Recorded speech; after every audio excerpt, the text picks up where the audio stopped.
I'm Corey, I'm Jacob. and we're living in Biz. We're here at Hollywood Studios for some bro park fun. Let's see what unfolds. Right now, we've got the transportation of the galaxy far, far away stage. We've never seen that before. More to come. Let's go.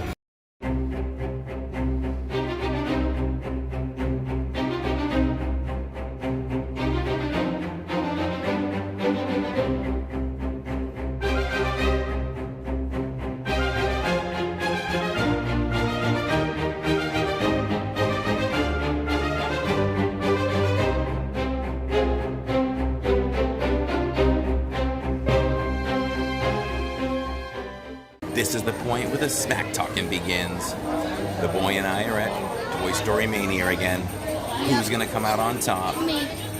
We'll see. Last time I beat him, posted 195,000. I'll beat you this time. He usually beats me, but I'm looking to retain my title.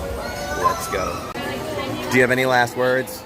I'm gonna beat you by like 100,000. You're gonna beat me by 100,000. How many? Well, maybe if my hand falls off halfway through. Oh yeah! Oh yeah! Oh yeah! Oh yeah! Oh yeah! What a battle. That is the most classic battle ever. 204 was the best in car, which is crazy, but all that matters is I am 2-0 in the last 2 times. You are a 2-time loser. I'm not a good dad for calling you that, but I don't care. You're a 2-time loser. That was our best battle yet. A classic battle. I wish you guys could have seen it, but there's no way you can video that and play effectively. But it was back and forth. Somebody in the middle. Yes. And the order of things remains in order. Daddy's on top.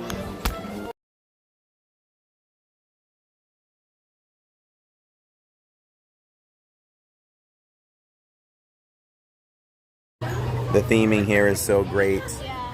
And look over here. Look how big those Oreos are.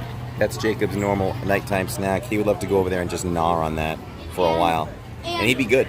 Yeah, and you can't forget about the Baby Bells. I mean, Baby Bell cheese. imagine if Incredible. that whole entire thing just to yourself. So here's the reveal of the Lunchbox Tart. This is the new seasonal Lunchbox Tart. It's lemon berry, and look at the theming. The theming is really cool on it. What does that look like to you? The Luxo ball. And it looks really good. Lemon and berry. So this lemon berry sounds really good about like the description of it. And we're not sure what this Luxo ball is like, but we're gonna try to take it out. It's hollow. It feels hollow. I don't think you can really take it out. I think it's like just stuck to it because as you can see, it's like squishing. So I think you might just have to take a bite through the whole entire thing before you can actually get into it. So let's just try. I'm gonna try and take a bite. As you can see, it has the filling right here. I'm gonna take a bite right here before I can go on the outside. Let's just take a bite. Well, that deflated just like a ball. Mm-hmm. Does that have any taste to it? It's an interesting taste. It tastes like a cake, basically. It tastes like a cake. Basically what you would find on cake, that's what it tastes like. But then like the rest, probably my favorite tart out of this whole entire place. It's really good. So I did take a bite of that deflated Luxo ball, and it was good. It was good. It was almost like if you took, texture-wise, it took a little second to dissolve. It wasn't quite like frosting off the cake, but it reminded Jacob and I of like frosting off the cake. Hint of vanilla, so it did have some flavor, not strong flavor, but a little bit of flavor. Now I'm gonna get into this lemon berry tart because it looks really good. So the topping is really, really sweet. It's fairly thick, so if you like frostings, if you like sweetness, it's extra sweet on the top.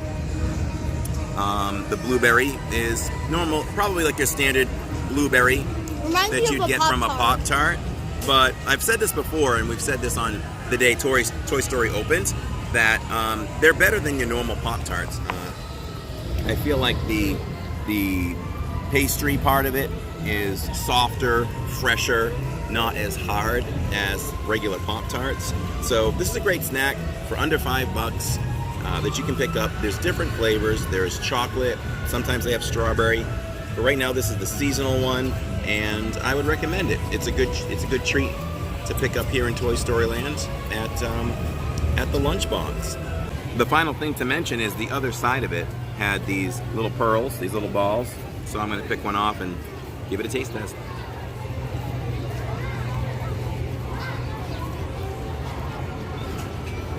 So it has a little bit of frosting on it, kind of like the Luxo ball, little vanilla hit, and then it turns into just a hard candy, and you can easily crush that candy, no problem. So just a little added feature. I had one by itself.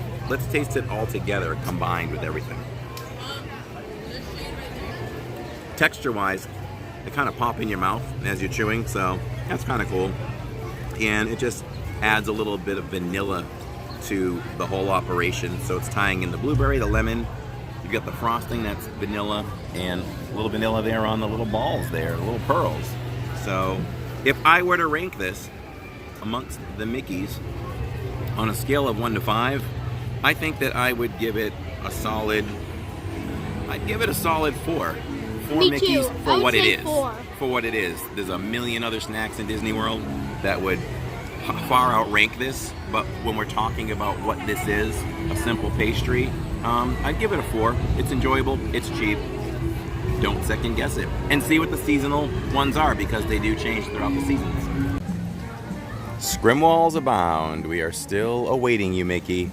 We are still awaiting Mickey and Minnie's Runaway Railway. Stay tuned, just like it says. So Jacob and I got here later, probably the latest we've ever been here together at Hollywood Studios, which is about 5 o'clock. So we're gonna go check out One Man's Dream, the story of Walt Disney. Jacob's never seen that before. One Man's Dream is the little theater there where they will normally play previews, sneak previews that we show sometimes, that we're going to go in to see for movies upcoming with some memorabilia. But when they fill that in, when they don't have any sneak previews, they throw One Man's Dream in there. But it closes at 6. That's another thing that makes you wonder, Disney, why do you close that at 6? It could still be enjoyed by others. So we just missed it by 14 minutes. So we're gonna go on down here. And if you're familiar with here, it's the little alleyway here where the ABC commissary is. And what we're gonna see when we turn the corner is something we've never seen before. It's the opening to Galaxy's Edge. Yes, that's right. I said Galaxy's Edge. They finally opened it up because they're having cast member previews. So if you see anyone walking around with a lantern, at the bottom it says Galaxy's Edge. That's why they have it. Yeah, you're gonna want to tackle them or pay them for that lanyard to get you into Galaxy's Edge, for sure. The moving shrubbery's back. The moving shrubbery is back. This is an ongoing joke with us here. Disney uses this to cover up some things, make it look nice. It looks nicer than a scrim wall. We call it the moving shrubbery. You never know where it's going to be. It could be at the transportation center. We just saw some over at the Coronado Springs. It's just a fun family joke. The moving shrubbery has moved into Hollywood Studios. So what we're going to do here is Jacob and I are coming around the corner. We have never seen what Galaxy's Edge opening looks like yet right now with these pass holder previews. But when I tell him to look up, he's going to look up with me. I'm looking down. He's looking down right now, and I'm looking right at the camera. We're going to get a little bit closer. Maybe when I say 5, 4, 3, 2... Wait a minute. Let's get a little closer. Let's get a little bit closer. Oh, the anticipation. And we will show you what we see here at Cast Member Preview Weekend. That's what I'm calling it. Okay. Ready? 5, 4, 3, 2. Let's get you in the frame. And 1. Look up. Ooh. What do you think? The moving shrubbery is in our way, but we can kind of see a little bit here. That is the best we can do for you guys right now.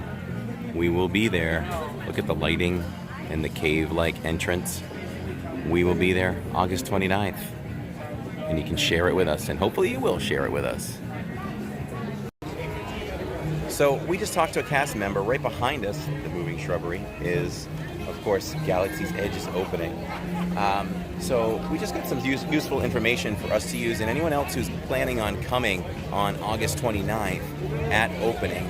It's opening at 6, and they are letting anyone in. It was believed before that you had to be on property to be able to come at 6, from 6 to 9, but that is no longer valid. You are going to be able to come in right off the street. So that's awesome. That includes us because we're not staying on property. And something I just wanted to say, I just saw some people leaving, and I literally saw 3 people with droids. And oh no, so they left with jealous. droids. Oh, I want to see one. If we see someone with a droid today, we're going to stomp them. We're going to stomp them. So some of the other pertinent things that we learned is when you come in, as soon as you enter, you want to go onto the My Disney Experience app, hit the plus sign, and you're going to see something that's going to indicate that you go into a virtual queue. You're going to want to go into that virtual queue because it's going to place you in virtual line for getting inside. If you don't do that, you're going to find yourself waiting an extra long time, and you're going to want to get in here as soon as you can, especially if you're trying to get here at 4 a.m., 3 a.m., whatever, the early time is. So, did I leave anything else out? No. I think that's the gist of it. She was going over some strategies that she suggested about what you should do once you're in. So, you've got the cantina, you've got the Millennium Falcon, you can make a lightsaber, you can build a droid, and then shopping. So, what I would do, or what she was saying we should do, is save the Millennium Falcon for last, because it's sounding like there's going to be a 4-hour window once you're in, just like Disneyland, and I did wonder if that was going to happen. So for about a month after release. For about a month. Gone. Yeah, then it'll be gone. So she said, what was first? She said do the droid first. Oh yeah. So go in, get the droid done. Because I've seen just Disneyland, it's been an hour and a half wait just to get in. Yeah. So we'll do the droids first, and we'll do a separate video on that. And from the droid, I think we will just kind of walk around, look at the merchandise, show you guys what the whole land has to offer.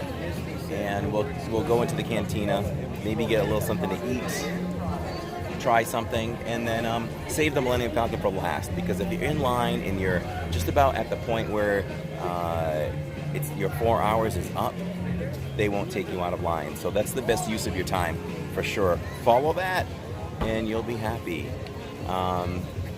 And I think you can get everything done in 4 hours. So, to be continued. Why do we continue to close Muppets before 6 o'clock? Seriously, sometimes I don't make it to this end until after 6 o'clock. We've missed One Man's Dream today, and we've missed Muppets. I haven't seen Muppets in so long just because of the time frame. Me too. It's just like, it's never gonna happen until like you get here like really early. Like, for example, when Galaxy's Edge opens, you might be able to do that. Well, you just want to get here before 6. But my point is, if the park's open till 9, keep it open till 9. The Muppets can work. There's no reason to close it. This is so cool how we just stumbled upon it right before we were going on Star Tours. It shows the Star Wars stage for Galaxy Far, Far Away. Right here. This is how they transport the stage from Star Wars A Galaxy Far, Far Away. That's pretty cool. I have never seen that in the whole entire time we've been coming to Hollywood Studios. It looks like a parade. I thought this was cool to show you guys as just an exclusive look. If you've seen this before, comment below. It's kind of like a little event. They should put the characters on there. I think that would be a great idea. You can comment below if you agree with that. That's pretty cool. You get to drive that thing. She's driving that thing. That's pretty cool.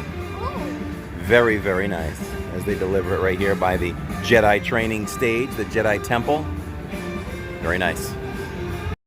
So as we were exiting Star Tours, we saw this, some mannequins that had this sitting on their shoulder, and like, that is really cool. So we went down here, and there's a bunch of them here. So we wanted to check out how these work, because how could this just sit on your shoulder and you're walking around? That would have easily fallen off. But this tag is like big for some reason. So when you open it up, it gives you instructions on how to do it. So you basically put this under your shirt, so you can put the porg on top of it, because it's a magnet. Yes. So with the magnet under your shirt, you can click the porg right on it, and you can just walk around. $19.99. $19.99. It is tempting. It is. I wanted to show this shirt on the way out of Star Tours because it's a brand new one, and it's really cool. I mean, look at the split Star Wars logo right there. And what does it for me on this shirt is actually the sleeves. Look at this. Basically, if you're a Star Wars fan, I don't even have to explain this, but these are like parts of walls and supports on buildings, namely like Imperial, I would say. And that's what that pattern represents, and that is a nice little touch for that shirt. So cool. $34.99. Woo! Ah, yes. It's the Pizza Planet. Don't you get it? Pizza Planet. Yes, sir. We want to get some good whips in, don't we? Let's whip this thing. Everybody's whipping. Everybody. Woo! That's a nice whip right there. Woo! Get a nice strong whip. Oh, we got to feel it. Woo! Whoa! He slid all over to me. That was intended. Woo! It's fun to slide. I'm gonna slide. Oh, I just crushed that boy. I think I took his shoulder out. Woo! Here we go. Let's take a look at the alien. That's a crazy alien. His name is Ronnie. Woo!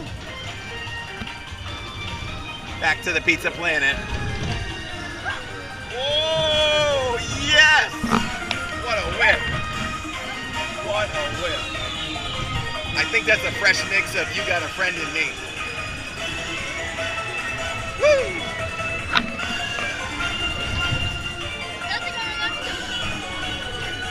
Give me one more good whip. Come on. Oh. That was more exciting than the Tower of Terror. Yes, I think so. We survived. Our brains are scrambled, but we survived.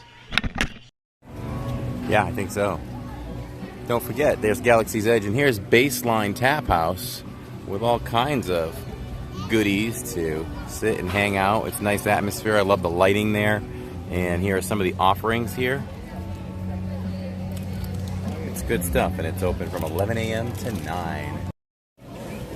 Did you know that you can meet Mickey and Minnie starring in Red Carpet Dreams here at Hollywood Studios right outside of the ABC commissary? Free of charge.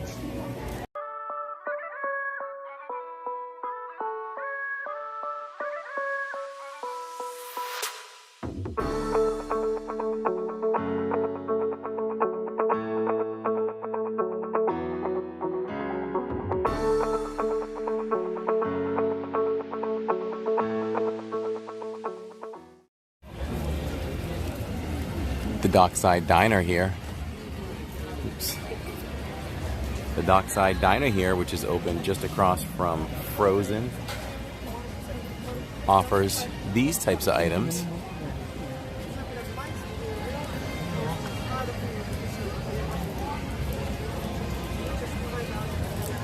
Some tasty treats.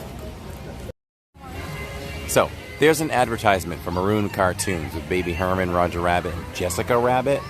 If you come over here near Hollywood and Vine Restaurant, you can see Eddie Valiant's Private Investigator's window along with Roger Rabbit when he busted out. How cool is that? Ode to Roger Rabbit. Please, Eddie. We're sharing the frame. There you go. We're sharing the frame with a cat. We were sharing the... Can't talk. Ready?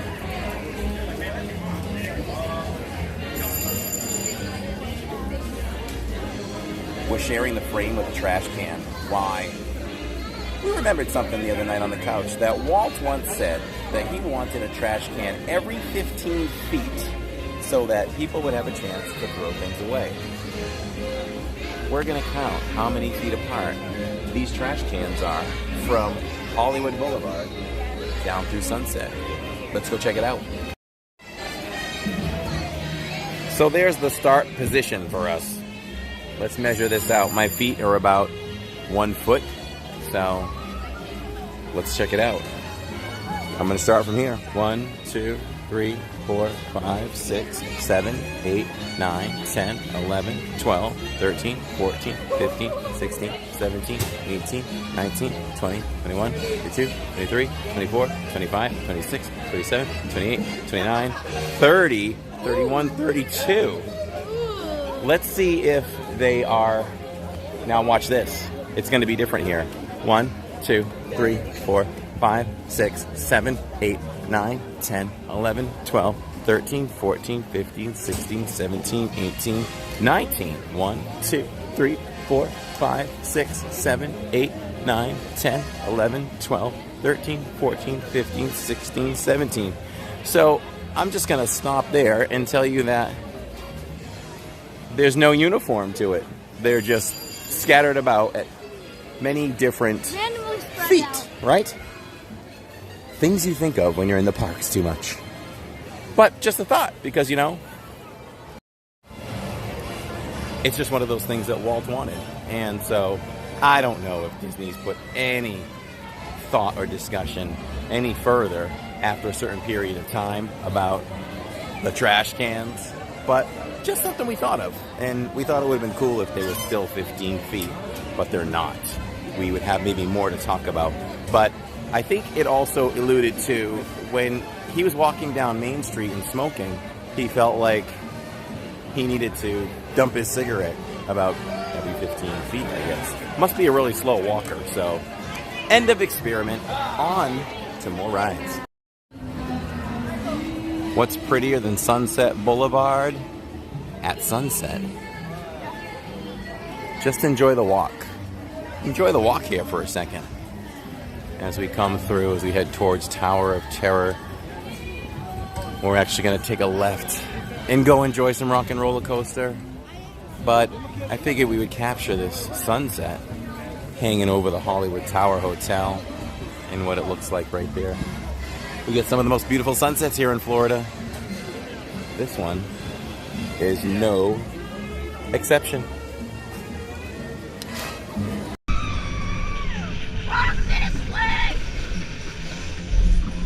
Woo!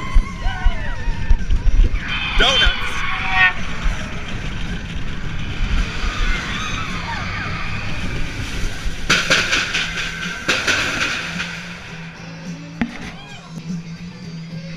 That is now Jacob's favorite ride. Yes, it is. I think I just saw a hidden Mickey with the lights, which is pretty cool. That's gonna do it for Park Fun. We had fun. We hope you had fun watching us on our little mini bro day and evening.